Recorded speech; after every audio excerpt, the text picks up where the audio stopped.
Hello everyone, welcome back. Samurai childhood didn't begin with sword fights or noble quests. It began with paperwork you never signed and diapers you definitely didn't choose. From the moment you cried, adults looked at you like a future spreadsheet with legs, an honor investment wrapped in baby fat. This was destiny, they said, but it felt more like a preloaded job contract. Farmers worried about weather, merchants about coins. You were 5 minutes old and already booked for lifelong loyalty, mandatory courage, and the occasional stylish death. Not exactly a gentle onboarding. Before we dive in, hit like and subscribe to join our global community. Wherever you're watching from, drop your city and your local time in the comments. It's how we turn history into a conversation that belongs to all of us. Headphones on, symmetry achieved, underwear secured. Congratulations, you're officially ready for history, our way. Being samurai meant no exit strategy. Farmers could vanish into monasteries, merchants reinvented themselves by opening new shops. You, stuck. Your bloodline was basically a lifetime subscription. Cancel button missing. Parents didn't see a kid.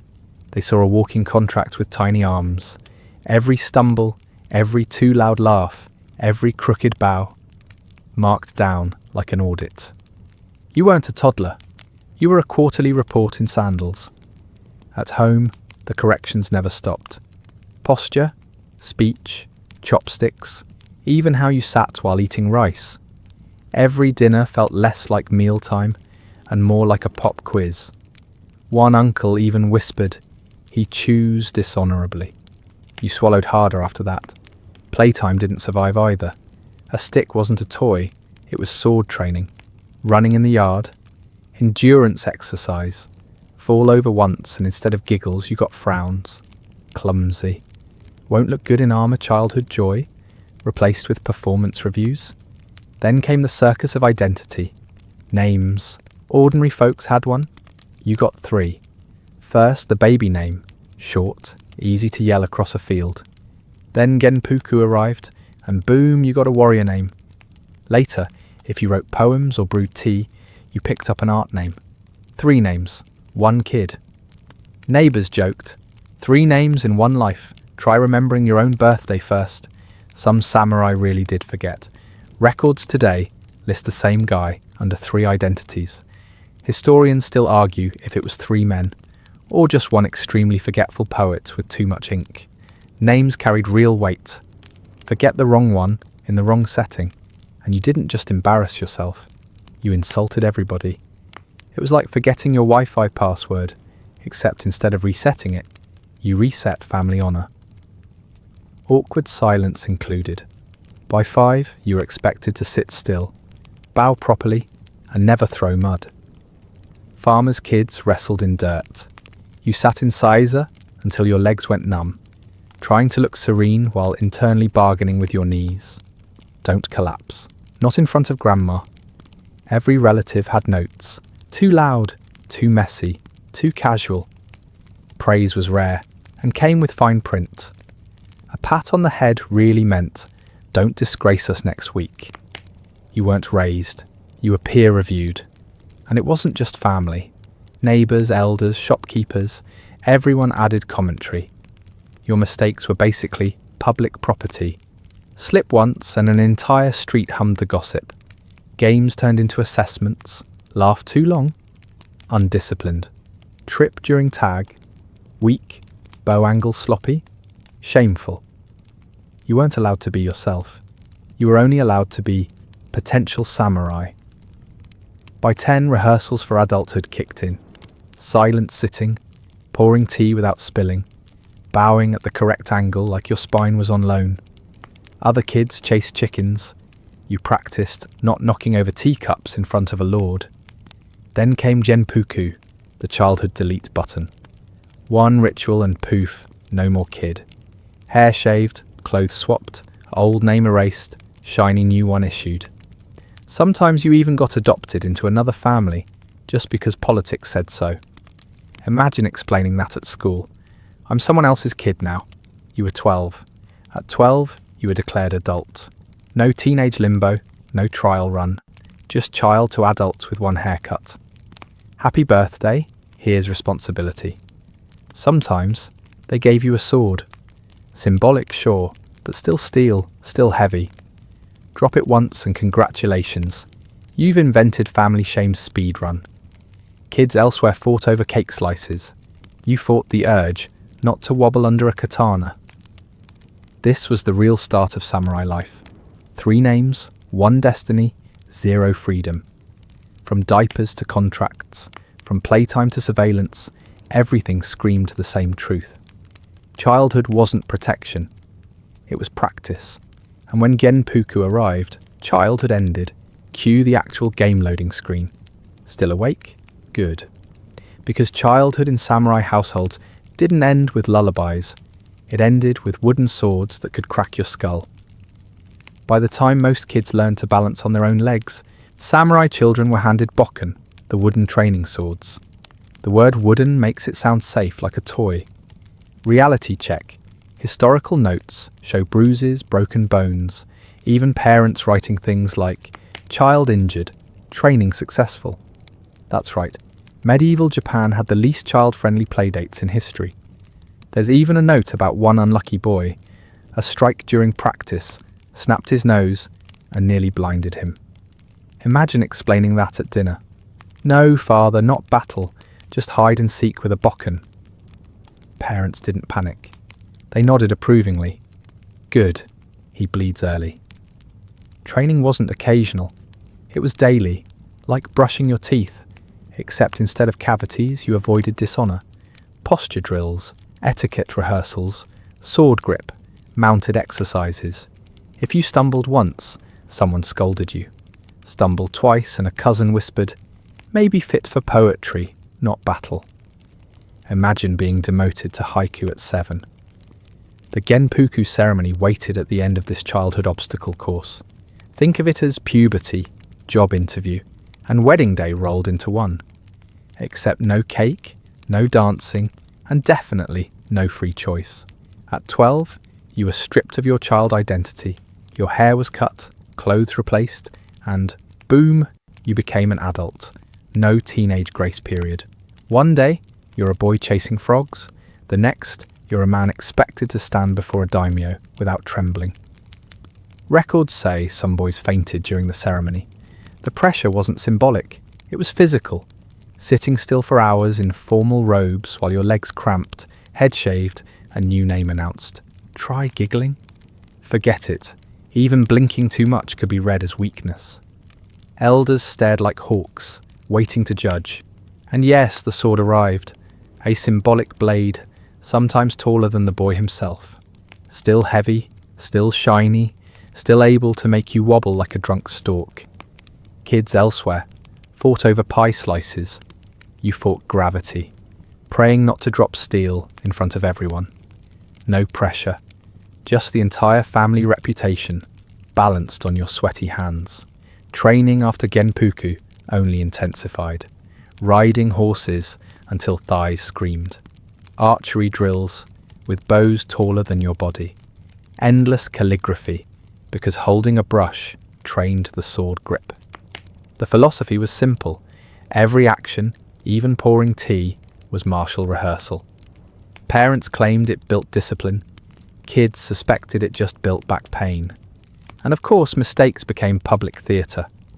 A boy slipped during sparring and knocked himself out. Neighbours remembered it for years. He grew into a competent warrior, but people still called him the sleeper. Reputation stuck like wet rice on lacquer. The bokken itself deserves its own legend. Don't imagine harmless sticks. Some were heavy, iron-tipped, and carved to mimic real swords. Samurai fathers handed them to children, like handing dumbbells to toddlers. He'll grow stronger, they said. Sometimes, he just grew dizzy. One scroll even records a boy knocked flat mid-training. The official entry?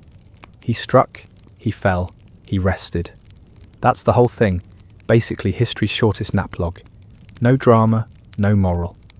Just a reminder that wooden swords weren't toys, they were occupational hazards handed out before your voice even broke. Daily life blurred training with punishment. Forget etiquette, back to sword drills. Spill soup, more sword drills. Answer rudely, even more sword drills. At some point you had to wonder, was this discipline or just free babysitting with weapons? Cousins sparred against cousins, brothers against brothers. The line between play and combat evaporated. One boy joked, "We'll be enemies in training before we're enemies in war."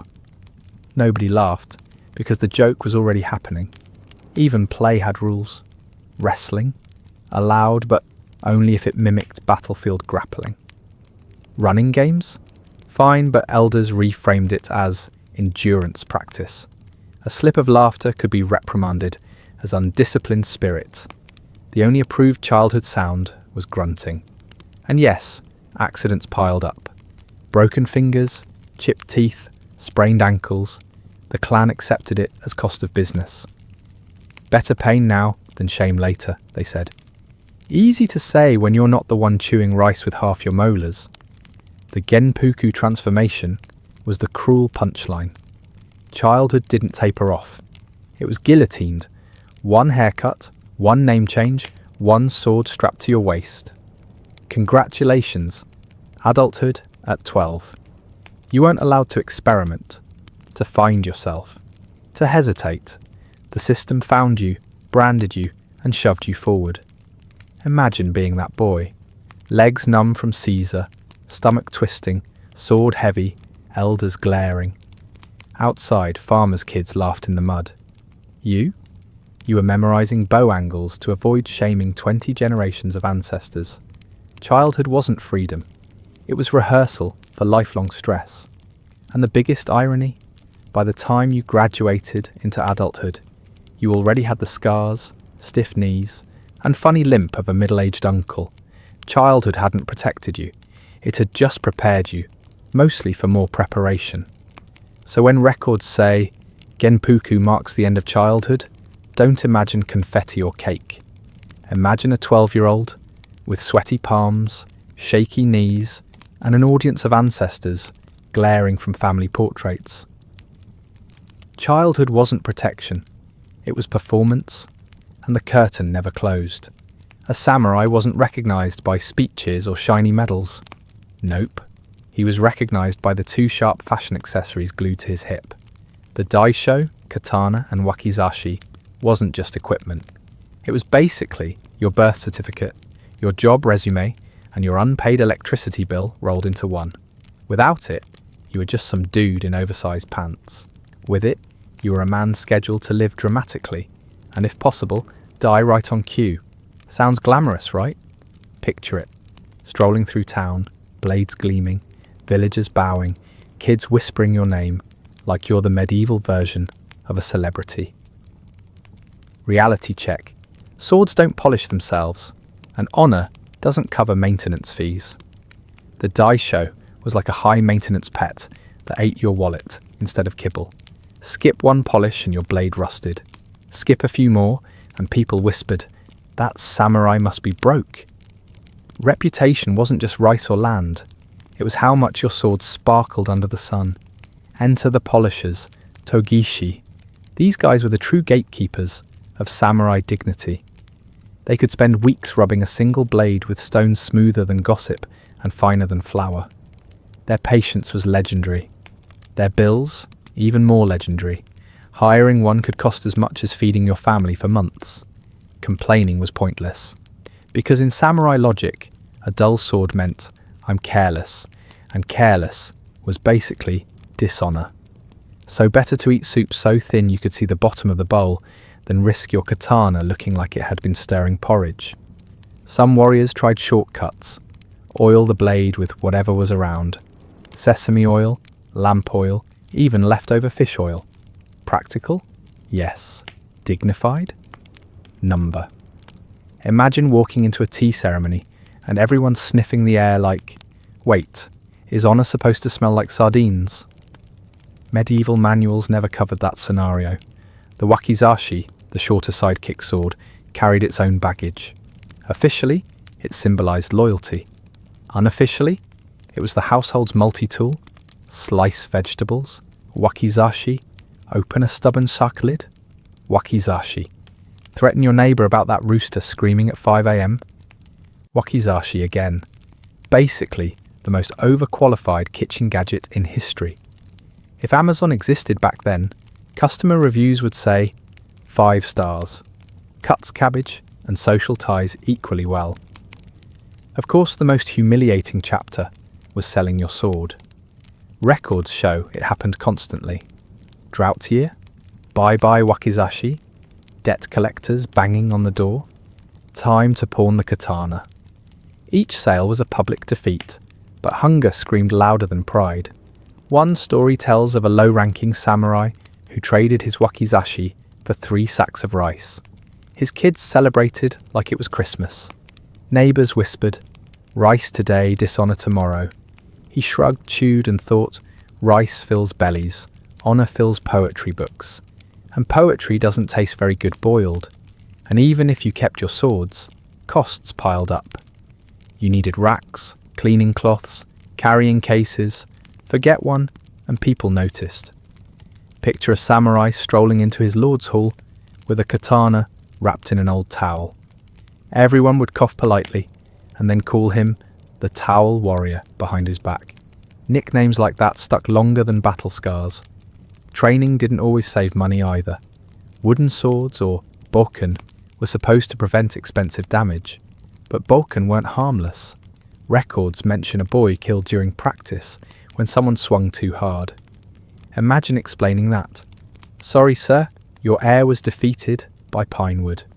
Parents sobbed, but neighbours muttered, "At least the weapon was cheap." Medieval silver lining. Economics shaped everything. Wealthy samurai flaunted engraved fittings, scabbards lacquered so glossy they worked as mirrors. Poor samurai tied theirs together with twine. Some even painted fake lacquer to look fancy. Inspectors scribbled notes like, "Appearance acceptable, though peeling." Translation: honour by paint job. And blades weren't immortal. They chipped, snapped, bent. Each repair was expensive. If a katana got too damaged, it might be reforged into a wakizashi. Downgrade by recycling. Lords even mocked retainers. Your great-grandfather's mighty blade is now a letter opener.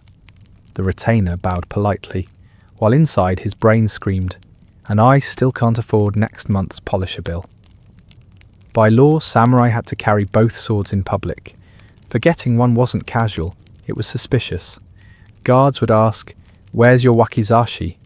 The worst possible answer: "Sold it for rice." Boom. Gossip, shame, and people questioning if you were even a real samurai anymore. Identity didn't come from bloodlines alone.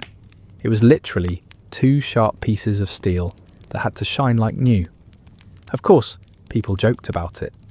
Tavern humour included lines like, "Samurai don't fear death, they fear polishing bills," or "Better to lose a duel than lose your deposit at the pawn shop." Everyone laughed, but the truth hit home. Honour wasn't heavy because of steel. It was heavy because of the endless expenses attached to it. Kids noticed too. They'd sneak into storage rooms, lift a sword half their size and yell, "Look, I'm father!" Mothers panicked. Fathers panicked more, and neighbours panicked most when the walls got scratched. One diary even noted, "Child scolded for endangering sword." Not child scolded for endangering self. Priorities were clear. The irony? These sacred symbols were often stolen. Thieves loved swords as much as lords did. Some samurai lost both blades to burglary.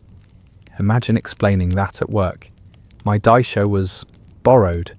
Everyone knew borrowed meant gone forever, and your entire career could collapse over one midnight theft. And yet samurai clung to the system. Without the daisho, you weren't a samurai. You were nobody. Even the poorest warrior, eating watery soup and wearing patched robes, clung to his dull wakizashi like it was his last shred of identity. Better to be a rusty samurai than no samurai at all. That's the paradox. The daisho was both glory and debt, pride and burden. It glittered in parades but drained wallets in private. Samurai weren't enslaved only by their lords. They were enslaved by their blades. Look closely at the ledger and each katana looked less like a weapon and more like a very sharp invoice. So next time you imagine a samurai striding nobly through cherry blossoms, remember, half his brain was on honor. The other half was calculating exactly how many bowls of rice it would take to keep that katana polished. If the sword screamed samurai, the haircut quietly muttered it every single morning. The Shonmage top knot wasn't about looking cool. It was about rules. The middle of your head got shaved, the rest yanked back tight and tied like a stubborn onion that refused to cooperate. Today people see it and go, iconic. Samurai kids felt it and went, ow, itches. Once the barber was done, you didn't look heroic. You looked like someone who'd lost a fight with a teapot. And yet that was the point. Not beauty, just discipline, with a side of scalp rash. And of course there were rules.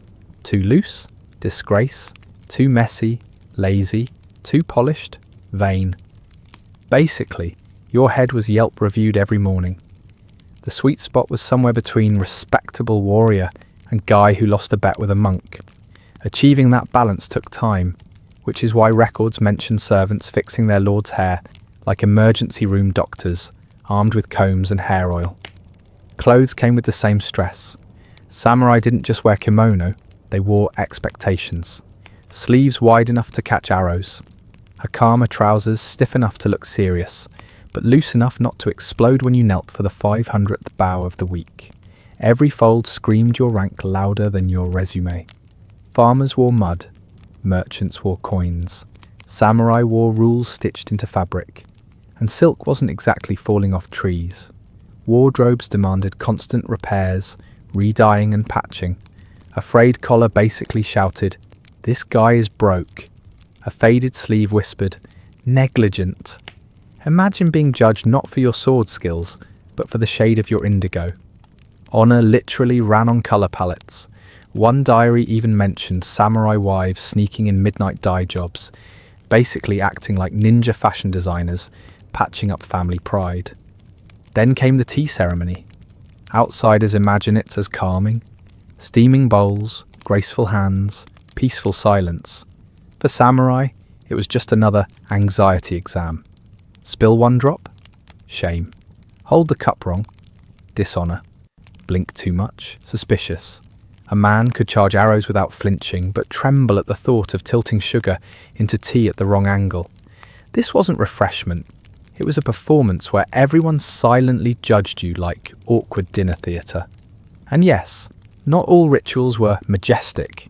Take Kodo, the incense game. Everyone sat around sniffing burning sticks, trying to guess blends like medieval wine critics, without the wine. Lords bet fortunes on who had the sharpest nose. For broke samurai, it was torture disguised as culture.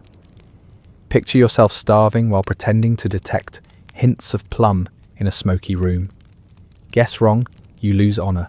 Guess right, congratulations. Another round of sniffing smoke. Thrilling. But samurai weren't without hacks. Enter the Tesson, the iron fan. Looked delicate, acted deadly. Since swords were banned in some meetings, the Tesson was like saying, "Don't worry, I follow the rules, but also, my summer breeze can break your jaw." Some were sharpened, others spiked. Historians described them as multi-tools. Really, they were the medieval version of showing up to a job interview with brass knuckles hidden in your backpack. Posture was another daily war. Caesar, kneeling on your heels, looked noble, felt like torture. Blood circulation gave up, your legs screamed, but still you had to smile, like everything was fine. Samurai kids practiced until they collapsed like malfunctioning mannequins. One boy supposedly muttered, "I'd rather fight 10 duels than sit another hour." Adults nodded gravely, as if that was wisdom, not desperation. Anyone with numb toes would agree. Eating wasn't relief either. Table manners were training. Chopsticks weren't just utensils. They were exams in disguise. "Drop them," uncles whispered. "Chew too loudly," aunts glared. "Bow before eating, bow after eating, bow if someone sneezed 3 houses away."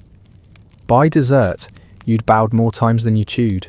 Honor didn't taste like rice. It tasted like constant surveillance. Even your smell had rules. Wealthy samurai perfumed their clothes with incense smoke, basically walking air fresheners. Poorer samurai prayed sweat counted as authentic musk. One diary mentions a retainer praised for smelling of discipline. Translation: he skipped baths but waved incense around. Fake it till you make it, 14th century edition. Walking wasn't free either. Samurai were drilled to walk with exact steps. Deliberate, straight, shoulders square, eyes forward. Trip once and villagers whispered, clumsy, must be weak. Children practiced walking in courtyards, sandals 2 sizes too big, tripping like tiny drunks. Mothers sighed, fathers scowled, neighbours judged. Every sidewalk was a runway, except falling wasn't funny, it was shame. Naturally, people laughed about it, but carefully. Tavern humour included. Samurai spent half their lives fighting wars, the other half fixing hair. Another, better to smell of sweat than incense, at least sweat is honest. People chuckled, but not too loudly. Even laughter came with etiquette, and none of these rituals were optional, they were survival. Without swords or armour, you were still graded on hair, clothes, posture, scent and gestures. Slip once, people gossiped. Slip often, your status cracked like bad lacquer. Honour wasn't guarded only in duels. It was guarded in laundry, hair oil, tea bowls and incense smoke. Archaeologists today even find proof.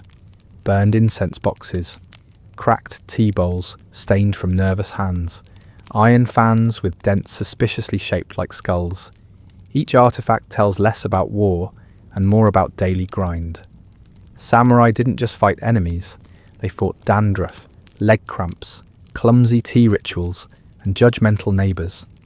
So when you picture a samurai at dawn, don't just imagine armour glinting and swords ready.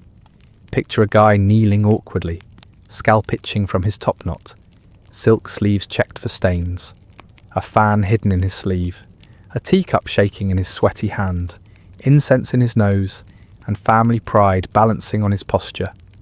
Warrior? Yes, but also a man drowning in rituals that felt like endless homework.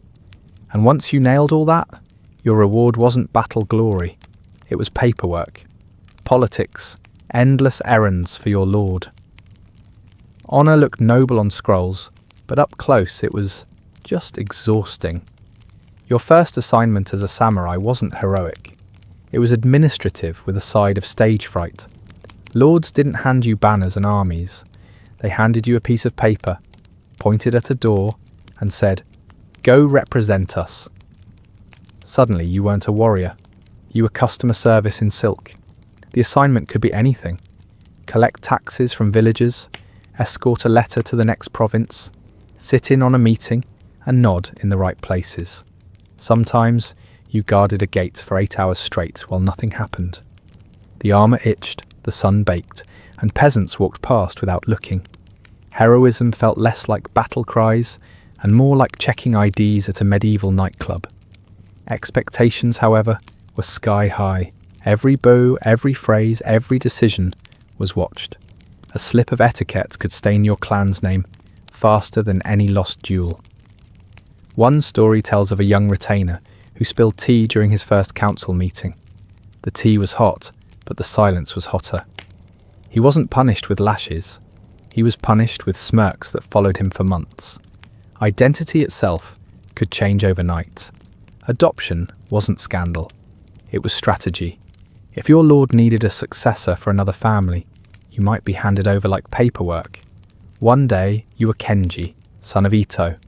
The next day you were Saburo, heir of Matsuda. Congratulations, you are now a different person, with new parents, new uncles, new obligations, and the same pressure to bow correctly. For many samurai, this was the first bitter taste of loyalty's flexibility. Your blood didn't protect you, your usefulness did. The adoption records confuse historians today, listing one man under 3 households in 10 years. To the man himself, it wasn't confusing, it was exhausting. The household structure demanded proof of worth at every step. First assignments weren't tests of swordplay. They were tests of patience, posture, and protocol. A warrior dreamed of duels. Instead, he delivered rice accounts. Villagers didn't admire him. They negotiated, argued, even cheated scales under his watch. The humiliation wasn't in the cheating. It was in the fact that you noticed and couldn't react without permission. Even friendships bent under weight of expectation. A fellow retainer might smile at you in private, then glare at you in public to prove his own seriousness. You learned quickly that loyalty was staged as much as felt. Brotherhood existed, but it was cautious, dressed in layers of etiquette that smothered warmth. Assignments outside the city walls weren't freer. Escorting goods meant trudging through rain, checking cargo, counting barrels by lantern light. Any bandit encounter wasn't the cinematic clash of swords. It was mud, shouting, confusion, and the very real chance of catching pneumonia before you ever caught a thief. Reports after such trips read dryly, 2 carts lost, 1 man fevered. The fever mattered more than the sword. Younger samurai learned that honor was as fragile as lacquerware. A single slip, a bow at the wrong depth, a phrase spoken too soon, could echo louder than months of competence. A retainer once bowed too deeply before his lord, seen as overacting, and the laughter in the hall stuck to him like a nickname. He didn't lose his sword. He lost his dignity. And yet first assignments also dangled hope. Success meant trust. Trust meant advancement. A clerk might recommend you for higher duties if your handwriting impressed. A lord might notice your silence at the right time and call it wisdom. Careers shifted on moments so small they looked ridiculous, but that was the machinery of rank. In taverns, samurai whispered about their first humiliations, the way veterans whisper about scars. "I forgot my lord's cousin's name," one muttered. "I bowed to the wrong uncle," said another. Laughter softened the pain, but the lessons stuck. No one wanted to be remembered as the boy who greeted the wrong relative. The contrast between image and reality sharpened. On the street, people saw your die show and thought power. At home, you saw your ink-stained hands and thought paperwork. Your dreams showed battlefields. Your mornings showed ledgers. First assignments carved this gap into your bones. Samurai as symbol versus samurai as employee. Still, you endured, because behind every small duty hovered the chance of greater recognition. Behind every spilled cup hovered the dread of permanent disgrace. The stakes were absurdly high for tasks absurdly small. That tension shaped the life of every young retainer. And so the lesson of first assignments was simple, but brutal. Survival meant perfection, in details no warrior imagined when staring at steel. By the time you finished your first year, you hadn't proven yourself on the battlefield. You'd proven you could survive the suffocating theatre of service without collapsing. The sword at your side gleamed, but the real weapon was restraint. War, people imagine, meant banners waving in the wind, swords gleaming in sunlight, and epic speeches shouted before charging into glory. Reality smelled less like poetry and more like wet socks left in a ditch. The battlefield wasn't a painting. It was mud, smoke, and the constant hope that your sandals wouldn't fall apart mid-run. Armour looked majestic from afar. Up close, it pinched in all the wrong places. Shoulder plates dug into your neck, helmets squeezed your ears, and the cords tied around your chest felt like a toddler had climbed on and refused to get off. Soldiers joked that their armour wasn't protection from arrows. It was protection from sitting comfortably ever again. Samurai loved to polish their swords, but no one talked about polishing their stomachs. Food was boiled rice if you were lucky, wild grass if you weren't. One soldier admitted, "I thought I saw an enemy in the bushes, but it was just a rabbit. I nearly challenged it to a duel." Hunger blurred the line between bravery and hallucination. Even the legendary banners came with trouble. They were heavy, caught every gust of wind, and turned their carriers into moving targets. One unlucky recruit tripped on his own banner pole and landed face first in the mud. The general shouted, "Stand tall!" The recruit shouted back, "I would if the ground stopped hugging me." And then came the weather. Rain turned fields into swamps. Snow made armor freeze solid. Summer sun cooked warriors inside their helmets like dumplings in a pot. A diary from the time described a march. 2 men fainted, 3 vomited, and 1 sang the same song until everyone begged him to stop. Not exactly the romantic soundtrack of war. Infections did more damage than arrows. A scratch from a rusty blade meant fever, not heroism. Soldiers wrapped wounds in cloth, but cloth soaked fast, and soon you carried more bandages than dignity. One doctor admitted he ran out of herbs and started using sake as disinfectant. Soldiers cheered until they realized it wasn't for drinking. Weapons themselves betrayed expectations. Arrows whistled randomly. Spears got stuck in mud, and swords chipped after one swing. One samurai swung too hard, snapped his blade, and shouted, "Now it's a dagger!" His opponent laughed until the dagger actually worked. Improvisation was the only art form that thrived. The battlefield soundtrack wasn't epic drums. It was coughing, groaning, and men arguing with their sandals. Horses neighed, soldiers swore, and every now and then someone sneezed so loudly it startled half the unit. A commander once yelled, "Hold the line!" only for a soldier to sneeze, stumble forward, and drag 3 others down like dominoes. Masks, the famous menpo, looked terrifying in museums. Back then, they just made it hard to breathe. Soldiers joked they weren't scary to the enemy, just scary to the wearer. One samurai tried to give a war cry, but the mask muffled it into "Pff." His comrades laughed so hard they nearly dropped their spears. The enemy probably thought it was a new kind of animal call. The real enemy wasn't always human, it was exhaustion. Marching all day, standing guard all night, sleeping on damp straw if you were lucky. One soldier scribbled in his notes, "Slept next to my horse. He kicked me awake 3 times. I thanked him, because at least someone noticed I was alive."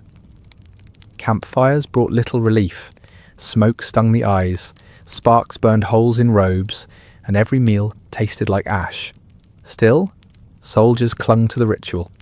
Around the fire, complaints turned into jokes. "If we survive this," one man muttered, "let's open a tavern. First rule, no armor allowed." His friend replied, "Second rule, no generals allowed." War wounds rarely looked like movie scars. They were messy, infected, swollen. Men limped, dragged feet, or carried each other like sacks of rice. Some never even made it to battle. They collapsed from fever before swords were drawn. One clerk coldly recorded, 10 lost to illness, 2 to enemy. Numbers that said everything. Animals shared the misery. Horses slipped in mud, oxen refused to pull carts, and crows circled overhead like they were part of the payroll. A soldier cursed at a crow once.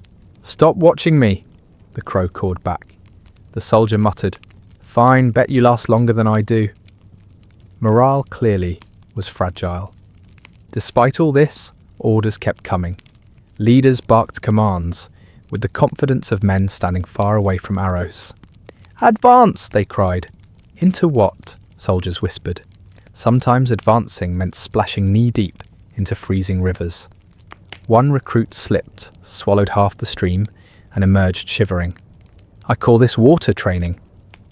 Nobody laughed until he sneezed bubbles. Victory rarely looked like victory. Towns captured were just half-burned huts. Spoils of war meant mouldy grain and pots with holes. Celebrations lasted until stomachs growled again. A soldier once toasted with cloudy water and declared, "To survival." His cup cracked mid-toast, soaking his sleeve. Even triumphs were soggy. Letters home carried mixed tones. Brave words filled the page, but between the lines was exhaustion. One wrote, "We fought bravely today. My sandals are gone, my teeth ache, and my sword looks like firewood." "Please send pickles, pickles," apparently, were more urgent than poetry. The irony was sharp. The world remembers samurai for honour and clean duels, but most duels were against mud, hunger, and rashes. Glory was rare, survival was common, and the only lasting sound wasn't clashing steel, it was endless coughing in the cold. By the end of a campaign, soldiers weren't heroes. They were scarecrows held together by rope and willpower. They limped home, clothes torn, stomachs empty, armour rusting. Villagers sometimes asked, "Did you win?" The samurai answered honestly, "We're still here." That's close enough. That was medieval war. Not banners in the sun, but mud in the boots. Not honour, but hunger. And if you lived long enough to tell the story, that was already the biggest victory. Peace, when it finally arrived, should have felt like relief. No arrows, no mud, no fevers. But for a samurai, peace didn't mean freedom. It meant paperwork. Imagine trading your sword for a brush and discovering ink stains last longer than scars. The shogunate didn't want idle warriors roaming the countryside. Idle warriors turn into rebels. So samurai became administrators, tax collectors, and glorified clerks. One day, you're shouting war cries. The next, you're whispering, "Where did I put that rice ledger?" Armour was replaced with robes, banners with scrolls. At first, some samurai kept their swords on the desk for dignity. By the end of the month, the sword was just a paperweight holding down receipts. A young clerk once asked, "What's that for?" The samurai answered, "Slaying drafts." Not exactly the epic destiny promised at birth. Daily work blurred into monotony. Stacks of rice tax reports, lists of who owed what, endless seals to press. Every slip of the brush mattered. Write 50 koku instead of 15, and suddenly a farmer either starves or riots.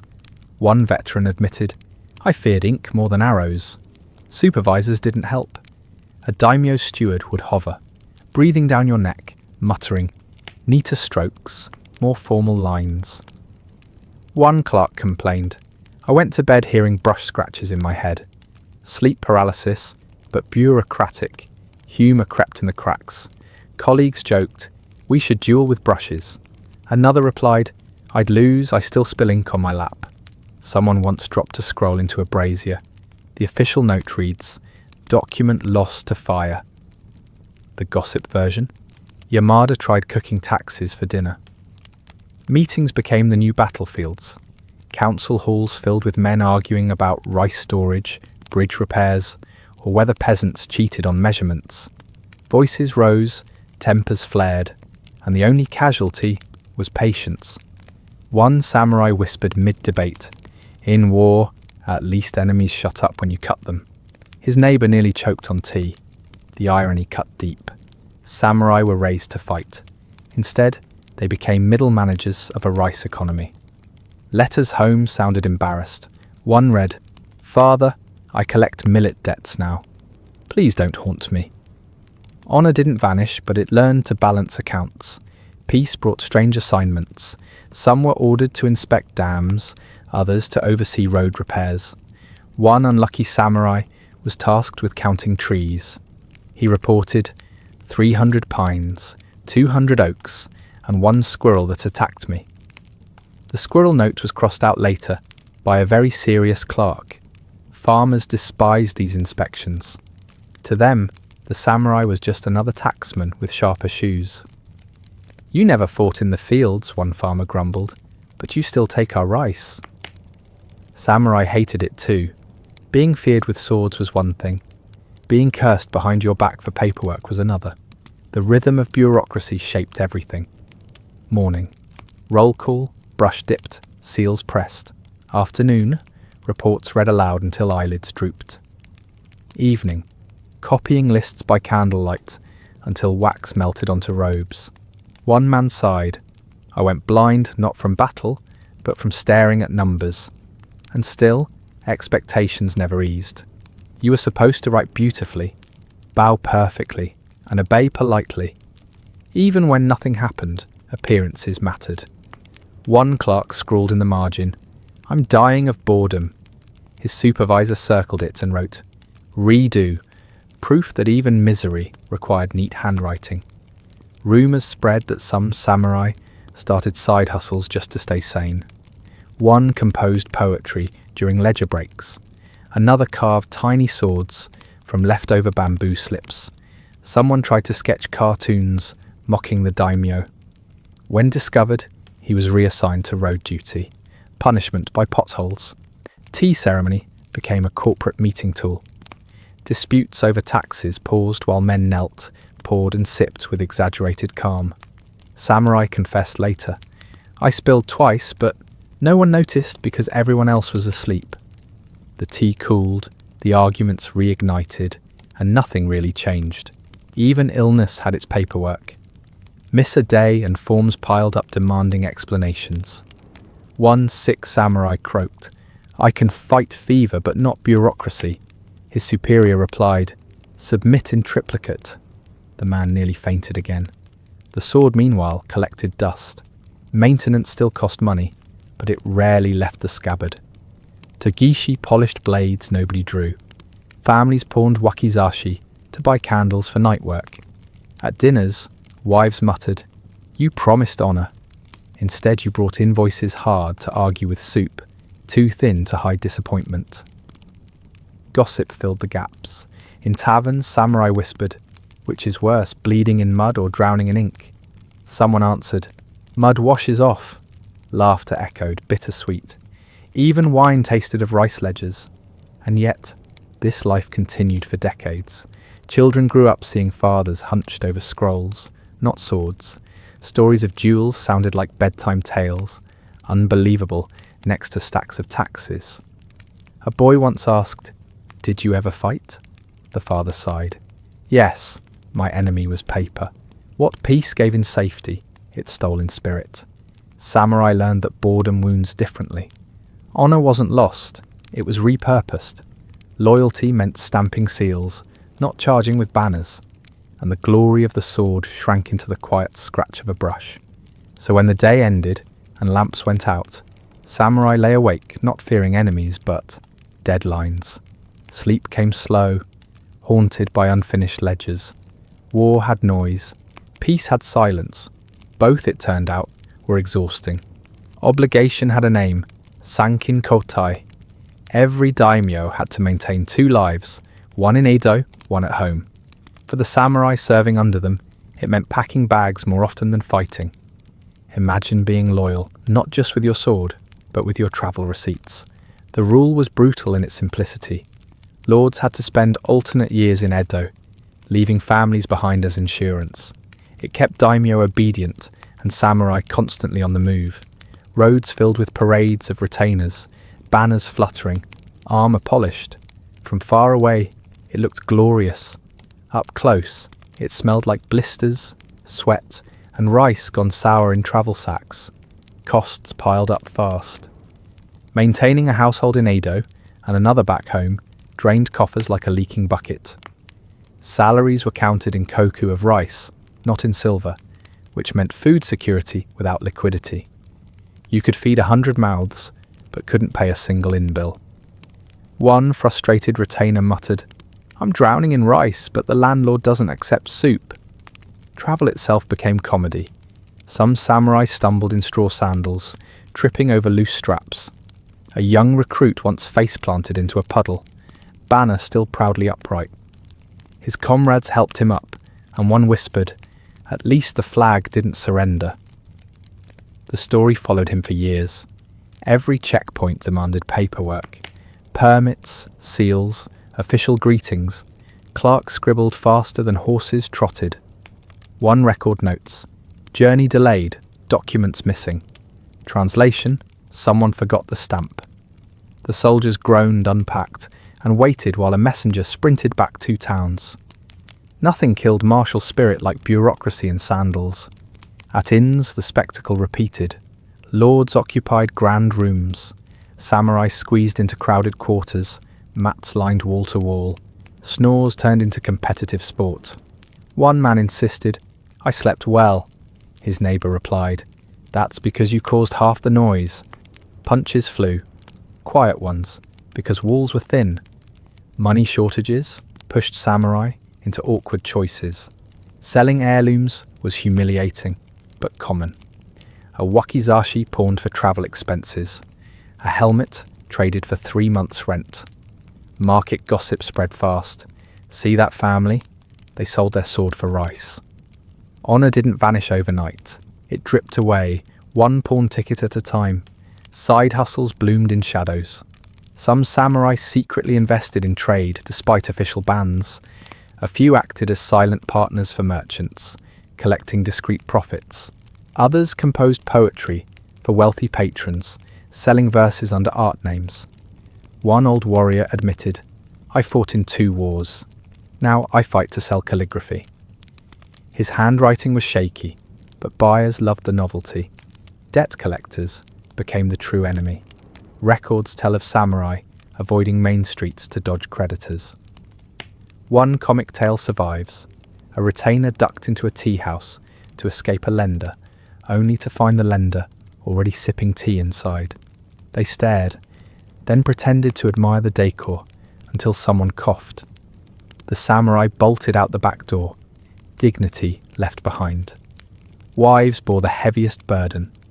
They managed rice allotments, rationed meals, and smiled politely while pawning family heirlooms. A diary fragment reads, "He returned from Edo with debts, and I sold my kimono to cover candles." Behind every stoic warrior stood a household juggling accounts like acrobats. Even clothing betrayed decline. Robes once bright with clan crests grew patchy. Sandals wore thin. A joke spread. You can spot a poor samurai by his quiet feet. No straw left to crunch. Some wrapped cloth scraps around soles, inventing budget footwear long before sneakers. The rituals of display continued anyway. Parades marched, banners unfurled, drums boomed. From the roadside, peasants gasped at the spectacle. They didn't see the overdue bills or hidden debts. They saw the illusion of power. One farmer whispered, "They look rich." His wife muttered, "Then why are they buying onions on credit?" Drinking filled the gaps between duty and despair. Tavern songs turned debts into punchlines. Rice in store, coins no more. Samurai drinks, landlord roars. Laughter dulled the shame, at least until morning. And yet dignity clung stubbornly. Selling a sword felt like selling your identity. Some samurai disguised pawns as temporary loans. One clerk's note records, sword borrowed by merchant. In truth, it was gone forever. The euphemism fooled nobody, but it softened pride. Friction with merchants grew sharp. Merchants held silver. Samurai held rice. Guess which currency worked better for paying rent? Samurai sneered in public, bowed in private, and borrowed in secret. A merchant once joked, "Their swords are sharp, but not sharp enough to cut debt." It stung because it was true. Children sensed the tension. Boys trained with wooden swords in the yard, unaware the family sword was already at the pawn shop. Girls learned early to smile at creditors. One letter records a child asking, "Father, why do we eat thinner soup when you return from Edo?" The father wrote back, "Because I carry honor, not onions." The irony deepened with time. Samurai were supposed to embody loyalty and courage. Instead, many embodied creative accounting. Ledgers filled with debts, IOUs, side deals. Honor blurred into survival. Still, stories of resilience surfaced. A retainer sold his wakizashi, then carved a wooden replica to hang by his belt so neighbours wouldn't gossip. Another patched his robes so neatly the seams became fashionable. A wife turned rice shortages into festival porridge, pretending it was tradition. Survival demanded wit as much as will. By the late Edo years, the cracks were obvious. Whole classes of samurai teetered on insolvency. The grand parades kept rolling, but behind banners marched men wondering if tonight's dinner was soup or nothing. That was the contradiction of Sankin Kotai, a system designed to show strength-hollowed warriors into debtors. Samurai lived in 2 worlds, the glittering display of loyalty and the quiet humiliation of empty purses. By the end of the journey, the lesson was bitter. You were officially samurai, servant of honor, bearer of swords. But your wallet whispered another truth. Loyalty doesn't pay rent. Samurai were not supposed to touch money. On paper, they lived on rice stipends, polished swords, and endless honor. In practice, honor didn't fill your stomach, and rice had a habit of running out before the month did. That gap between law and hunger created its own little circus. Pawn shops were the first stop. Warriors sneaked in like guilty schoolboys, wrapping their blades in cloth as if disguise could erase shame. Everyone knew. Neighbours watched a retainer shuffle past and whispered, "There goes his wakizashi, off to buy cabbage." A boy pointed and asked, "Mama, why does the sword look like a broom?" She yanked him away before the poor man heard. The transactions themselves were comedy. A shopkeeper weighed a blade like it was a turnip, frowned and muttered, "A little chipped, price goes down." The samurai gritted his teeth, wanting to argue, but Rice waited at home. By the end of the day, his ancestral weapon had turned into 2 sacks of grain and a bruised ego. Some avoided pawn shops by gambling instead. Dice clattered in back rooms louder than temple bells. Victories were celebrated with slaps on the back. Losses ended in groans and empty bowls. One man strutted home announcing, "I won big tonight." His wife looked at the bare shelves. "Where is it?" Silence. By morning he was sweeping the yard for breakfast weeds. Others tried side hustles, though stealth was mandatory. One retainer ran a sack stall under his wife's name. Customers teased, "Your paw is weaker than your sword arm." His hands shook, sacks spilled, and his glare promised murder he couldn't afford. Another warrior made sandals. Neighbours mocked him until the rainy season arrived. Then suddenly he had a waiting list and charged extra just to watch them squirm. Loans crept through temples disguised as donations. Rice went one way, promises the other. A desperate retainer asked, "If I donate twice, will you bless me with interest?" The monk poured tea and changed the subject. Later, the same monk scribbled down his debtor's name in a neat ledger. Holy ink turned into accounting. Not all side work was noble. One warrior ghost-wrote love letters for shy merchants. He charged per stanza. The bride swooned, the merchants blushed, and the samurai pocketed coin. When his lord found out, he insisted, "It's cultural service." The lord's eyebrow twitched, but the marriages kept happening. Smuggling brought its own slapstick. A retainer stuffed beans under his armour and waddled like a turtle. A guard stopped him, tapped his chest, and beans poured into the dirt. Townsfolk laughed so hard the guard joined in, forgetting to arrest him. The poor man scooped beans back into his sleeves, while children shouted, "Make it rain again." Even debt had its own folklore. A clerk once noted in his ledger, "Sword pawned, returned, pawned again." Next line, "Sandals pawned." Entire clans watched their dignity trickle into pawn tickets. Gossip spread faster than ink. Kids sang rhymes at markets. Rice today, sword away. Their parents hushed them with smiles. They pretended weren't smiles. Merchants took full advantage. One leaned across his counter and whispered to a debtor, "Technically, I own half your armour now." The samurai froze, fists trembling. "Say that again." The merchant smiled wider. "Half your armour." The room chuckled. Even the dog outside barked as if it understood. Of course, not every scheme ended in disaster. Some samurai became quiet masters of disguise. They signed art names, sold calligraphy, and let buyers believe they were cultured monks. One chuckled years later, admitting, "They paid more for my crooked brush than for my straight blade." Another flogged cheap talismans, claiming they cured toothaches. When his own tooth fell out, customers vanished overnight. There were always accidents.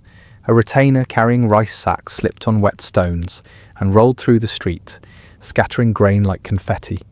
Neighbours woke to the sound of his curses and the sight of chickens feasting. He insisted it was an offering to the gods. Nobody believed him, but they clapped anyway. Honour collided with hunger in the pettiest ways.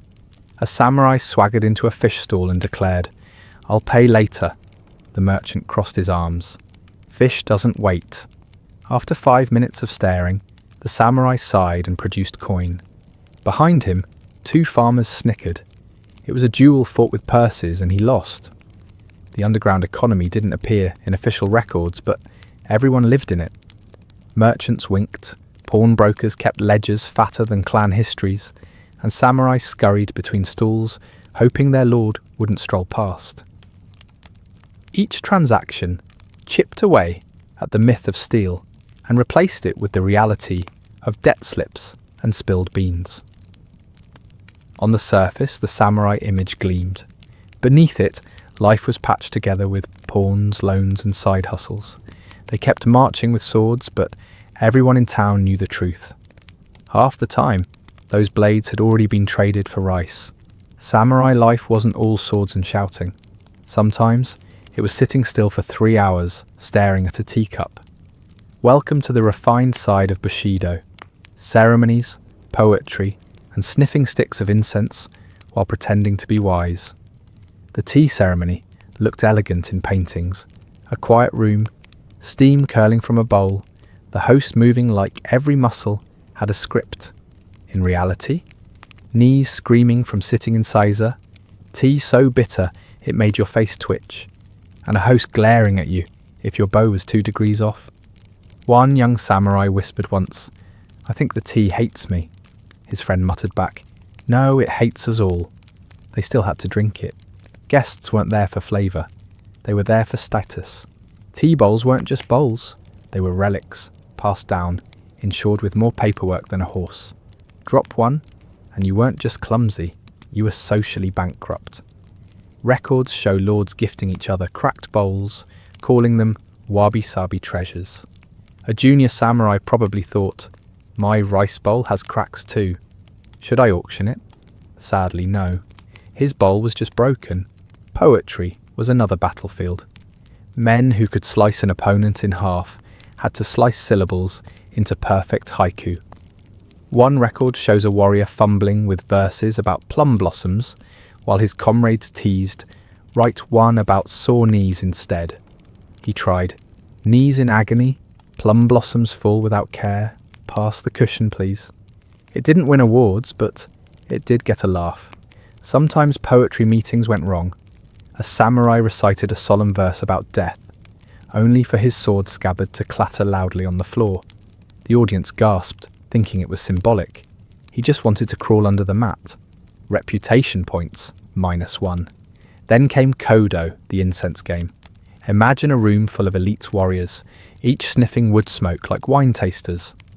Ah yes, sandalwood with hints of regret. The goal was to identify scents, but half the time everyone just nodded and guessed. A bold samurai once said, "This smells like my uncle's closet." The host coughed politely. "Actually, that's rare agar wood." The room chuckled. His uncle's closet gained legendary status. Kodo was competitive too. Winners gained prestige, losers gained ridicule. One diary complains, "He misnamed every scent yet still held his chin high." Translation, bad nose, big ego. The joke spread and soon people called him Lord Stuffed Nose. Physical comedy crept in often. Imagine sitting still in a tea ceremony while your stomach growled loud enough to echo. Everyone pretended not to hear. Later, graffiti appeared. Tea bitter, stomach louder. Samurai pride couldn't silence hunger. The rituals drained wallets as well. Incense wasn't cheap. Rare wood came from ships halfway across Asia. One unlucky samurai admitted pawning his saddle to afford a sniffing contest. His horse probably judged him silently from the stable. Even fan props carried weight. Tesson, the iron fan, was allowed in court where swords weren't. Elegant accessory by day, emergency weapon by night. But mostly it was for looking refined. A clumsy samurai tried to flick his open smoothly. It jammed. He smacked himself in the nose. Blood dripped on the tatami. The host sighed. Art requires sacrifice. Samurai wives sometimes join the aesthetic games. Records mention women correcting their husbands' haiku mid-performance. Imagine standing proud, reciting, "Moonlight on river, only for your wife to cut in. You forgot syllable 7. Laughter followed.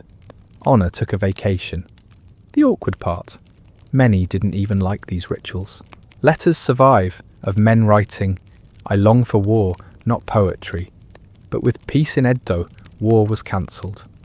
That left tea and incense as the new battlegrounds. A veteran of 3 campaigns once confessed, "I fear the tea room more than the battlefield." No arrow could wound like an audience's judgmental silence. Missteps became town gossip. Spill tea once and people remembered for decades. One samurai dropped his cup during a daimyo's ceremony. Witnesses swore the clang echoed for eternity. From then on, locals nicknamed him Clumsy Hands. He carried the shame longer than his sword. Sometimes humour slipped into rituals by accident. A boy tasked with fanning incense tripped, scattering ashes across everyone's robes. The Lord blinked, then declared, "Truly, the scent has embraced us all." Everyone laughed nervously, while brushing soot from their hair. The point wasn't art, it was reputation. Perfect bow angle, smooth poem, correct incense call, it all added to the illusion of refinement. Miss won and whispers began. Better to bleed on a battlefield than sweat over whether your tea sip looked graceful. Yet for all the stiffness, the records sparkle with little absurdities. A man comparing incense to goats. A poem about sore knees. A tea bowl treasured because it cracked. These quirks kept the rituals human, even funny, beneath the stern layers of etiquette. That's the irony of samurai aesthetics. The same men trained to die without fear could be undone by a crooked bow or a misnamed smell. And history preserved it, not the victories, but the slip-ups. Because while war ended, embarrassment had no peace treaty. For every samurai, weapons weren't just tools of war. They were everyday props in the theatre of awkwardness. Sure, the dai show, longsword and short sword, looked noble. But then came the smaller stuff. Tessen, bokken, odd masks, and the endless accidents that followed. Take the Tessen, an iron fan disguised as elegance. On paper, brilliant. You walk into court, swords forbidden, but oh look, you've got a folding fan that doubles as a club. In reality, half the samurai couldn't open it gracefully. Imagine flicking it open to impress the room, only for it to jam halfway. One poor guy tugged so hard the hinge snapped. The fan clattered to the floor, and he muttered, "Weaponized embarrassment." Then there's the wakizashi, the shorter sword. Noble in symbol, but mostly used for everyday chores.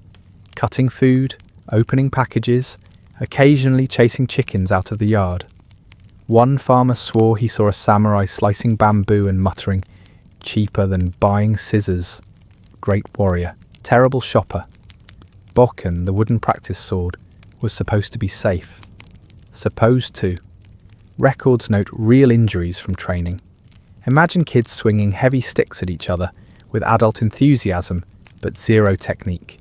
A diary from a clan tutor grumbles, "Lost another tooth today, student enthusiastic." Historians read it seriously. Kids back then just made each other into dental case studies. Some accidents became local jokes.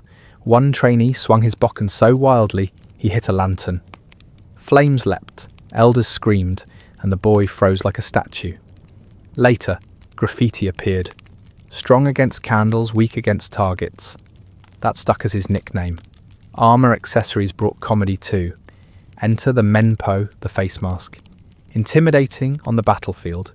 Sure, snarling teeth, moustaches of horsehair. In the mirror, it looked like a bad Halloween mask. Some were so poorly made, the nose pinched until the warrior sneezed inside. Nothing breaks intimidation like muffled sneezes echoing from behind iron fangs. A servant once reported, "Lord sneezed thrice, mask rattled, horse startled." The horse bolted. The Lord chased it, still sneezing. Nobody painted that scene on scrolls, but someone should have.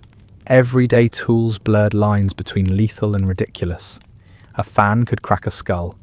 A short sword doubled as a can opener. Even chopsticks were rumoured to be dangerous in the right hands. A bored retainer once whispered, "Don't annoy him, he's lethal with spoons." That became a running joke. Conversation humour often popped up in armories. Picture 2 young samurai polishing swords. Samurai A. My blade is sharper than yours. Samurai B. Maybe, but mine has fewer fingerprints. Samurai A. Blushing. Stop watching me polish. Moments like these never made chronicles, but they probably kept long afternoons bearable. The obsession with polish created slapstick too. A sword freshly cleaned was slippery.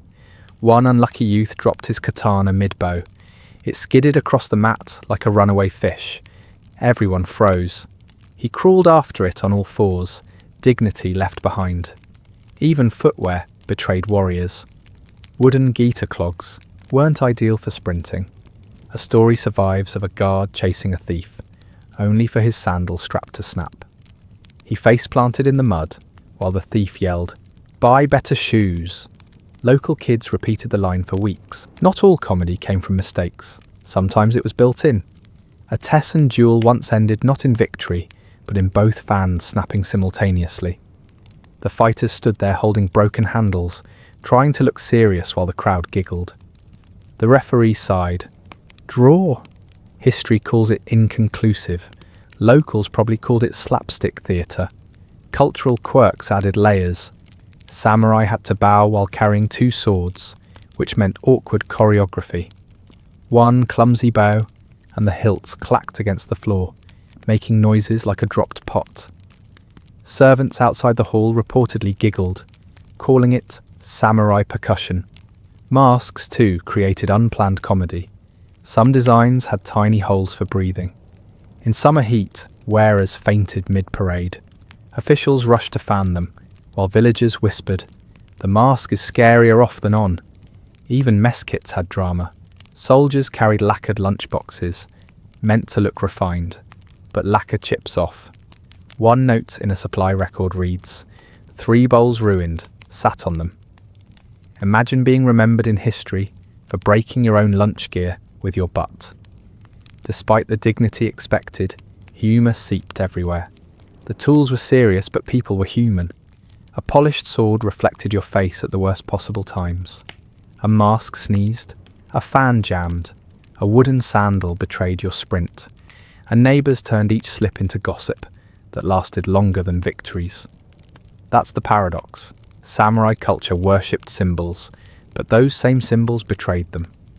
Tools that were meant to project power often ended up projecting awkward comedy. And behind every legendary sword, there was probably a story of someone tripping over the scabbard. Samurai life wasn't just about blades and rituals. It was also about names. Too many names. For ordinary villagers, 1 name was enough. For samurai, 3 was the starting package. Baby name, adult warrior name, after Genpuku. And if you dabbled in arts, an extra pen name. That's not identity, that's a filing cabinet. Imagine introducing yourself at a party. Guest, and you are samurai. Depends on the context. Am I fighting, writing poetry, or drinking tea? Guest, I'll just call you that guy. The chaos didn't stop there. Adoption was common, especially among families desperate to keep their line alive. You could grow up as Taro of House A, then suddenly become Saburo of House B because politics said so. Childhood friends ran into you years later like, "Wait, weren't you Taro?" You just shrugged. "Not this season." Records became a nightmare. Scrolls list the same man under 3, 4, sometimes 5 names. Historians argue endlessly. Was this one guy with too many hats, or several cousins who all liked the same kanji? A scholar once admitted, "Our main job is figuring out whether we're looking at one samurai or an accidental boy band." Even contemporaries got confused. A letter survives where a lord complains, "Send Masanori at once." The reply, "Which Masanori?" Apparently, 3 different warriors in his service had adopted the name Masanori that year. Imagine the chaos in the room when all 3 showed up. Swords polished, ready to bow. Adoption itself carried its own awkward rituals. Being adopted at 25 wasn't about new parents. It was about new branding. Suddenly you were eating at a different family table, memorizing new ancestors' names, and pretending you had always been part of the clan. One young man whispered during his first dinner, "So, do I still visit my old mum?" Nobody answered. This shuffle created comedy in daily life. Two samurai met on the road, both formerly from the same family, now technically cousins twice removed and stepbrothers by contract. They bowed politely. Then one muttered, "We're related, I think." The other shrugged. "Close enough. Don't stab me" graffiti joined in too. Someone scratched into a gate. "Too many samurai, not enough names." Another wrote, "Lose a duel, gain a new family." Villagers loved mocking the system. After all, their names stayed simple. The problem grew when samurai tried to join the arts. Poets used pen names that changed with each circle of friends. One warrior ended up with 6 identities: baby name, warrior name, art name, adoption name, pen name, and temple name after retirement. A clerk muttered, "This man lives 6 lives at once. He should pay 6 taxes." A diary notes a conversation. Samurai. A. What should I sign this as? Samurai B. Whichever name gets you free drinks. Samurai A. Poet name it is. Of course mistakes happened. One official once addressed a letter to the wrong version of a samurai's name.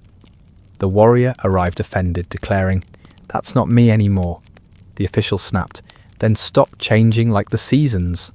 Somewhere in the margins, the clerk doodled a tiny angry samurai with 3 speech bubbles. Even military rosters got messy. Imagine lining up for roll call. Commander. Is Takeda Saburo here? 2 men. Yes. Commander. Takeda Jiro? 3 voices. Present. Commander sighed. Next time, bring nicknames. Villagers cut through the nonsense with blunt nicknames. Tall Taro, Squinting Saburo, Horse Breath. Not honourable, but much easier to remember. One samurai once asked, "Why do they call me Horse Breath?" A child answered honestly, "Because you smell like one." Diplomacy ended there. The sheer paperwork load was absurd. Adoption contracts, name changes, and ceremonial approvals piled up. Clerks grumbled in margins. "Another name again. My wrist weeps." Some historians suspect these scribbles are why modern scholars still puzzle over who's who. Identity confusion also became a plot device in gossip. Someone whispered, "He dishonoured himself last month." Another replied, "Different cousin, same name." Rumours multiplied until no one knew which Saburo was in trouble. The accused man probably sat at home, eating rice, wondering why neighbours were staring. Even death records weren't immune. A tombstone might read one name, while chronicles list another. Centuries later, archaeologists stand over a grave asking, "Is this the poet, the warrior, or both?" The bones aren't talking. And yet, through all the absurdity, the system persisted. Names weren't just labels, they were tickets to honour, property, and survival. Changing them was like updating a resume. Awkward? Constantly? Necessary? Absolutely. That's the irony. A culture obsessed with honour ended up drowning in paperwork and aliases. The swords gleamed, the rituals dazzled, but half the samurai were one bad introduction away from being mistaken for their cousin's adopted brother. And somewhere in the archives, a clerk sighed and scribbled, "Too many names. Not enough ink." Upstairs, samurai elites floated in a haze of perfume and poetry. Downstairs, regular samurai calculated how much rice they could stretch until payday. Same class in name, galaxies apart in practice. Banquets were the highlight of the upper tier. Imagine a hall lined with lacquerware, servants gliding with trays of grilled sea bream, mountains of rice cakes, and enough sake to drown a horse. Guests fanned themselves, murmuring about philosophy between sips. Somewhere in the corner, a flute sighed politely. Meanwhile, lesser samurai chewed on rice so thin it whispered of water. One man admitted in a letter, "I bought soy sauce, but no tofu." Tonight the flavour is imaginary. His friend scribbled back, "Imagine mine too, cheaper that way." Even clothing, shouted the divide. High-ranking samurai strutted in silks, dyed so deeply blue it looked like the night sky had been stolen. Their sandals barely touched mud, carried by servants with towels. Low-ranking samurai patched the same kimono until the stitches looked like maps. One tailor whispered to a client, "I think your robe has more repairs than fabric." The client muttered, "Call it heritage." Perfume rituals added to the absurdity. Kodo, the incense game, turned into elite sport. Participants inhaled, exhaled, then debated like critics at a wine tasting. "Lord, this note is pine." Guest, "No, cedar with a whisper of plum." Silent servant, "It's just smoke." But servants weren't invited to comment. Ordinary samurai didn't get perfume games. Their scent was horse sweat and damp leather. When someone asked one guard what fragrance he carried, he shrugged. Rain mostly. Food again drew the sharpest contrast. One daimyo ordered a chef to recreate Chinese recipes from memory after one diplomatic trip. The kitchen buzzed for weeks. Ordinary samurai, hearing rumours of duck glazed in honey, gnawed their cold rice balls and muttered, "We also have exotic dishes, sometimes mould." Entertainment at elite gatherings bordered on surreal. No theatre unfolded with masks, slow movements, and poetry so abstract guests nodded, even when they didn't understand. A low samurai once invited to watch whispered to his neighbour, "Did he just say flower or power?" His neighbour answered, "Both, probably." Back at the barracks, entertainment was more direct. A man balanced on one leg while drunk, his friends cheered, and someone inevitably fell into a water barrel. No masks, no poetry, but plenty of laughter. Letters reveal the envy too. A struggling retainer wrote bitterly, "My lord wore robes worth 50 koku. My salary is 10. By standing next to him, I owed 40 elites also practiced poetic duels, trading haiku like sword strikes." Poets A. Moon over still pond, yet ripples betray secrets. Poet B. Secrets matter not. Wallet empties like autumn wind. The second poem didn't win, but it won applause from hungry retainers nearby. The awkward gap became so obvious that even officials mocked it. A bureaucrat noted, "Lords dine with incense, soldiers dine with excuses." Future historians thought it a metaphor. It wasn't. It was dinner. Even architecture mirrored the divide. Upper halls gleamed with painted panels of cranes and clouds. Lower quarters leaked when it rained. A visitor once joked, "In one building you see heaven and swamp, separated by a staircase." Nobody denied it. Servants carried stories down from the top. Gossip flowed faster than sake. The lord spilled wine on his robe. The lady fainted from perfume. Regular samurai repeated these tales like comedy sketches, laughing through their hunger. Sometimes, elites peeked into the world below, but awkwardly. A lord once strolled into the barracks, wrinkled his nose, and asked, "Do you always live with this smell?" A soldier answered, "Only when we're alive." The lord left without replying. One of the sharpest divides appeared in tea. Elite ceremonies were choreographed ballets of porcelain, silence, and refined gestures. Ordinary samurai drank boiled water with leaves tossed in haphazardly.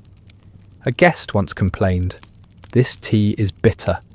The host shrugged. So is life. Nobody argued. And the bills, always the bills.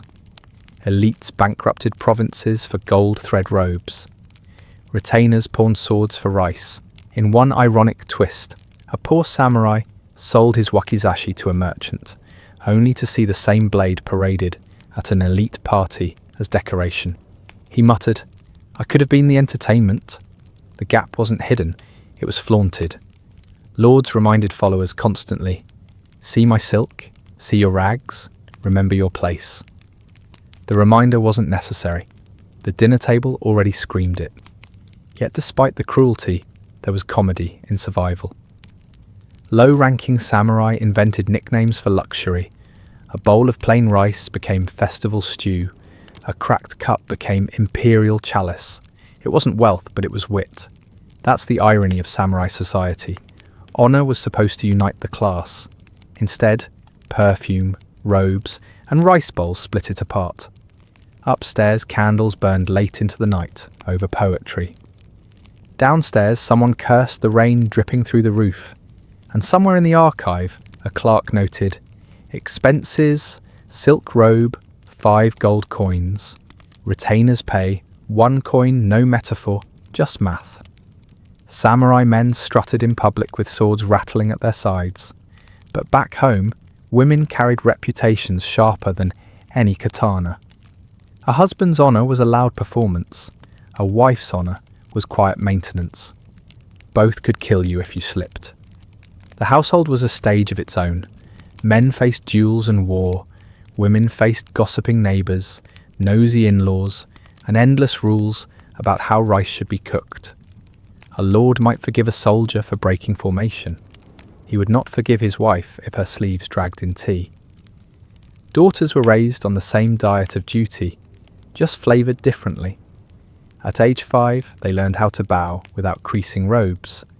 At 10, how to pour tea without a splash. At 12, how to carry family shame without rolling their eyes. One girl whispered to her cousin, "If we don't smile, we're scolded. If we smile too much, we're shameless." The cousin replied, "Maybe we should just sleep." Marriage was not romance, it was an alliance. Families traded daughters like strategic pawns, each union stitching tighter webs of loyalty. A young bride might move into a house full of strangers who instantly became judges of her every action. Imagine hosting in-laws forever, with no exit. The rulebook was brutal. A samurai wife had to manage servants, children, food supplies, and most importantly, appearances. She couldn't shout, couldn't frown too long, couldn't let the neighbours hear an argument. Even sneezes were risky if they sounded unladylike. Yet women developed sly resilience. Letters reveal sarcastic humour between wives. One wrote to a friend, "My husband brags about honour in public. At home he brags if I manage to boil water without spilling." Another replied, "Mine tried to lecture me about poetry. I asked if he could sew a sleeve." Silence finances often fell to women. Samurai paychecks arrived as koku, rice, not coins. The husband paraded swords, the wife calculated grain. "We are paid in rice," one woman sighed, "but rent is demanded in silver." The math was her headache, not his. Some wives grew famous for discipline. Manuals praised women who corrected lazy husbands with sharp words or, occasionally, sharper blades. A story tells of one wife who heard a burglar at night. Her husband hesitated. She picked up the naginata and dealt with it herself. By morning, the husband bragged about their bravery. She rolled her eyes but let him keep the story. Others became symbols of restraint. One diary entry records. She smiled when her husband gambled away their savings.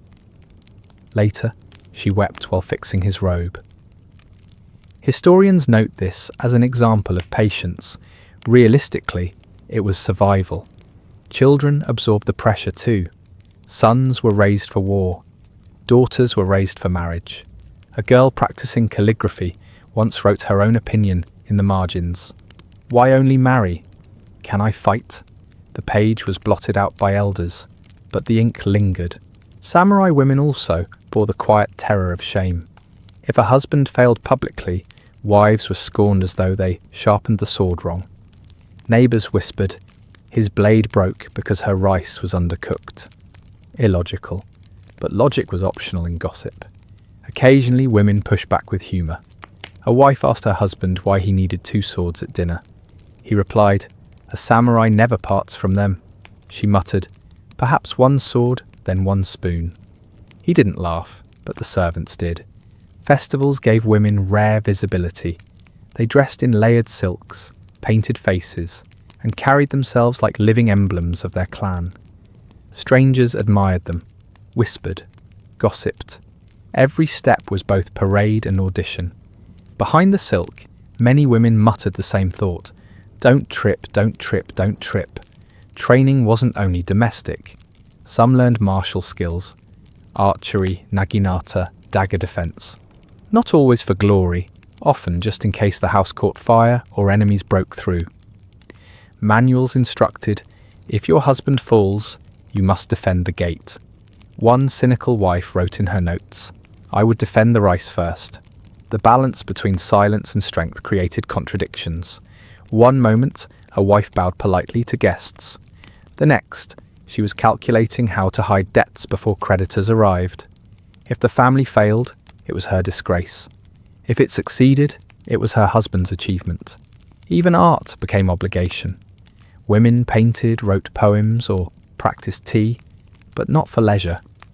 Every brushstroke was another way to display the family's refinement. A crooked character could be interpreted as moral weakness. A tea spill might equal lack of discipline. The tea was hot, but the judgment was hotter. Letters show hidden frustrations. My husband insists on sword drills every morning, one woman wrote. I insist on laundry drills. He does not participate. Another signed off, pray for me. Or Sensaki, the quiet power of women, revealed itself in crises. When famine struck, it was wives who stretched rice with millet, who traded family trinkets for miso, who kept households alive, while men polished swords they rarely used. Soldiers earned honor, wives earned survival. Children often preferred their mother's company. One boy confessed to a neighbor, Father teaches me how to die. Mother teaches me how to eat. For a child, only one lesson mattered daily. Sometimes women staged their own forms of rebellion, small, clever acts.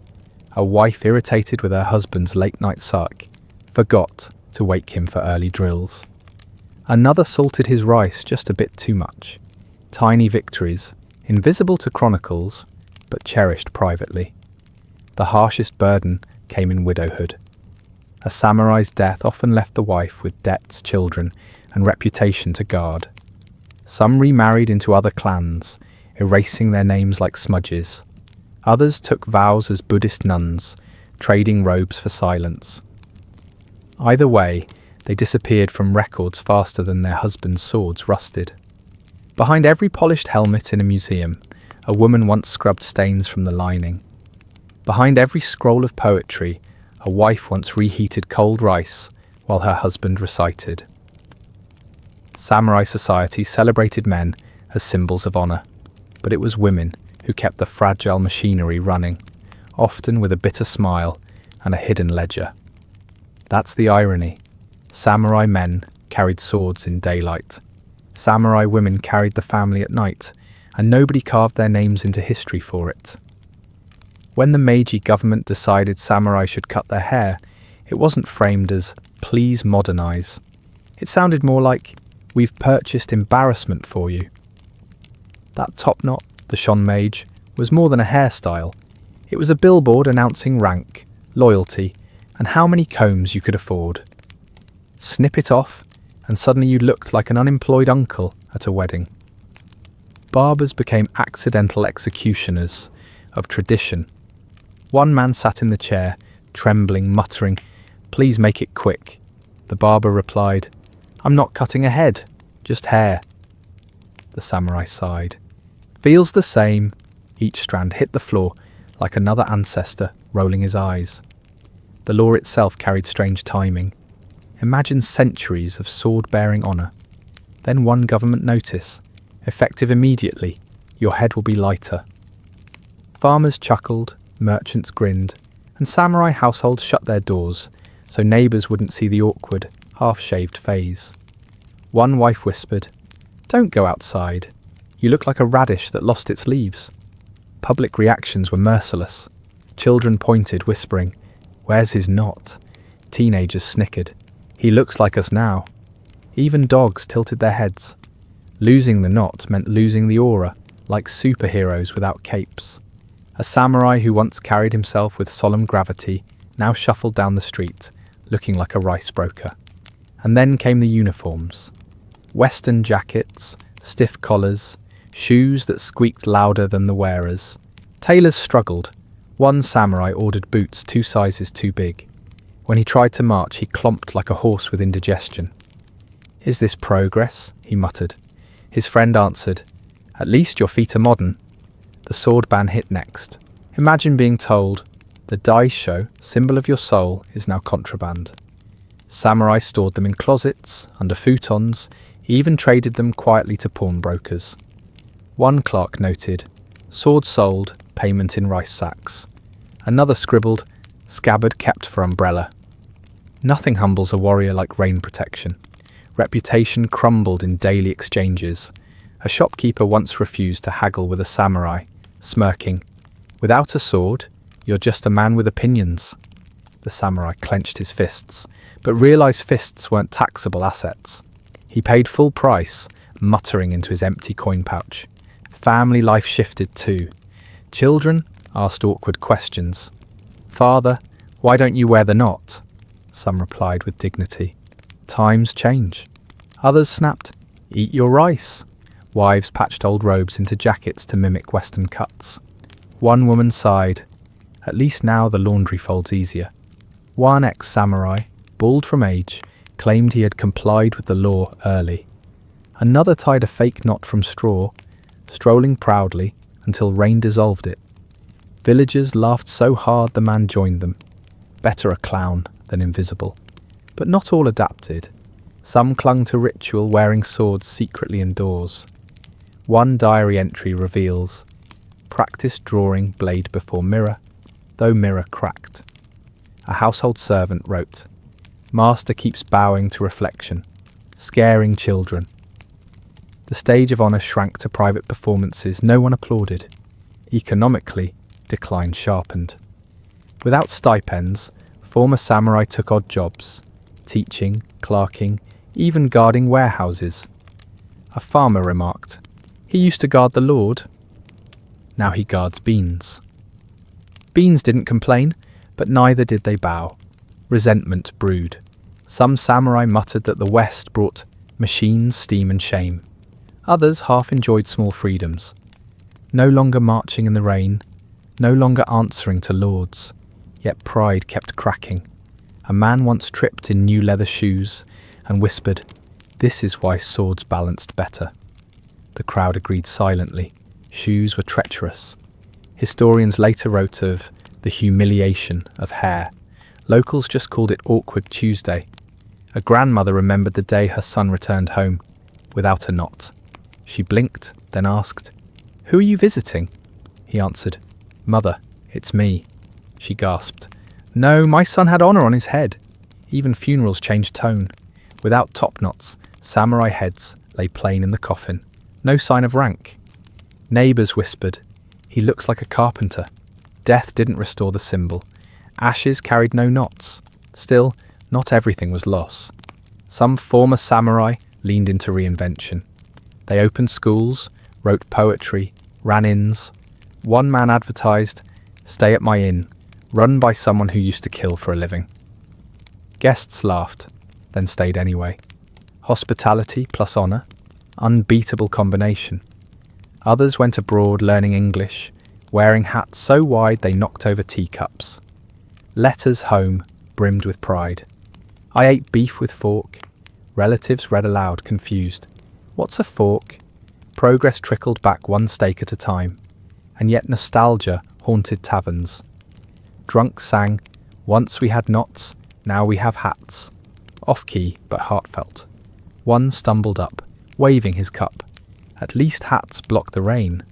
The crowd clapped, preferring hats to wet heads. The symbolism remained bitter.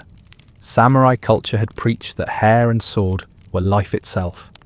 Now, scissors and bureaucrats had undone centuries. One barber quipped, "Funny, steel defeated steel, but scissors defeated samurai." Nobody argued. By the end of the century, top knots lived only in old portraits and fading memories. Children stared at them like costumes from a forgotten play. "Did they really wear hair like that?" one asked. The teacher sighed. "Yes." It was serious back then, the class laughed anyway. What survived wasn't the knot or the blade, but the awkward stories. Boots too big, straw wigs, mothers mistaking sons. Progress didn't erase humour, it multiplied it. By the time the 19th century rolled to its last decades, Samurai were still being called samurai, yet half of them were borrowing money for rice. Honor never went extinct, but it couldn't be boiled into porridge. Families whispered, "We still have our name." The children muttered, "But not dinner." Records listed stipends in koku, but stipends shrank, debts ballooned, and rice didn't magically turn into coins. Former warriors learned to calculate change awkwardly at market stalls. One ex-samurai tried to pay with an IOU stamped with his family crest. The vendor squinted, then used the paper to wrap fish. So much for legacy. Their homes told the story too. Walls once decorated with calligraphy, now patched with borrowed cloth. The sword rack stayed, but it held umbrellas, canes, sometimes laundry poles. A neighbour peeked in once, whispered, "Your daisho shrunk." The samurai replied, "No, it multiplies when it rains." Humor softened the sting, but not the hunger. Society itself was shifting gears. Merchants who once bowed now strolled proudly past former lords. Farmers who paid taxes with dread now smirked when they saw samurai buying carrots. Kids in the street mocked duels by waving wooden spoons, shouting, "On guard!" Mothers sighed, "Not spoons again." And the irony, some ex-samurai became guards for the very warehouses run by merchants they once ignored. They traded a battlefield for bean storage. A clerk noted, "Better beans than corpses." Still, no bard sang about inventory checks. Stories of adoptions and name changes piled confusion for later historians. One man started life as Saburo, changed to Takeda Jiro at Genpuku, became adopted as Matsudaira Shinzo, and later published poems as Cloud Guest. Students centuries later scratched their heads. Was this 4 men or 1 man with identity issues? Bureaucracy had outlived swords. Meanwhile, rituals of beauty, tea ceremonies, incense contests, poetry nights kept going, but they felt hollow. One samurai at a tea gathering muttered, "This matcha is thin." His host whispered, "So is our income." Everyone sipped in silence, each slurp heavier than etiquette demanded. Even marriage alliances shifted tone. Instead of promising swords and loyalty, fathers promised, "My son has steady handwriting." Not as romantic, but paperwork had become the true battlefield. A mother bragged, "He copies receipts faster than anyone." Suitors nodded politely. Nostalgia haunted them like a stubborn ghost. Drunks in taverns sang about top knots and lost stipends. The verses changed nightly, but the chorus was always some version of "Rice empty, honour full." A passerby once shouted back, "Try eating honour." The tavern cheered, mugs lifted. Yet even as pride thinned, fragments of culture survived. Children learned bowing postures, even if they bowed to shopkeepers instead of lords. Families polished heirloom swords, even if the blades never left the closet. A young boy once asked, "Why keep it?" His grandfather replied, "Because it squeaks when I oil it, and squeaks are memories." And the war stories? They morphed into bedtime tales. Grandfathers recalled mud, fever, and rain, but dressed them in heroism so children wouldn't giggle. Except children giggled anyway. "You slipped in armour?" they asked. The old man groaned. "Armour is slippery." Historians later labelled this decline the twilight of the warrior class. Locals labelled it Tuesday. After all, daily life carried on. Debts paid late, children bickering, neighbours gossiping. Samurai status didn't vanish in fire. It sagged quietly, like an old futon losing shape. The most stinging irony?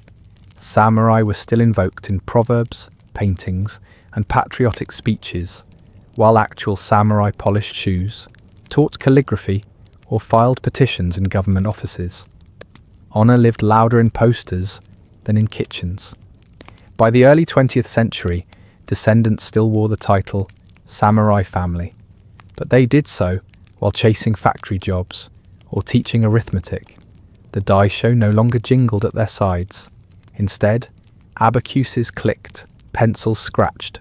One man sighed to his son, "Your sword is numbers now." The son shrugged, counting beans faster than his father ever swung steel. Even death rituals showed the blend of dignity and awkwardness.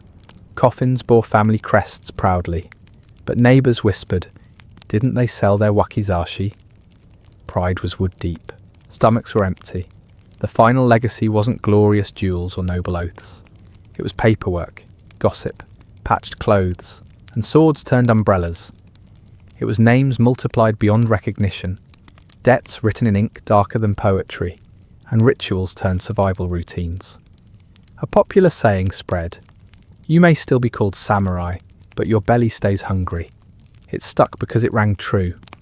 Honour kept echoing, but echo doesn't fill bowls. And that's how the class faded. Not in a blaze of glory, but in a shuffle of shoes too squeaky, jackets too stiff, and ledgers too heavy. The roar of history ended in murmurs about rice prices. The story loops back to its own irony. The sword, symbol of power, became a tag on a pawnshop shelf. And yet, in quiet museums today, polished blades still shine. Tourists lean in, whispering as if ghosts are listening. What they don't hear is the groan of an ancestor muttering, that thing bought me beans. So close your eyes, picture not the battlefields, but the quiet rooms where samurai counted coins, patched robes, and told stories to keep dignity alive. Let the clatter of armour fade and the shuffle of sandals take over. Let the noise sink into silence, because in the end, that was the real inheritance. Not the swing of swords, but the weight of irony. Heavy, awkward, unforgettable. Headphones off, lights dim, history rests.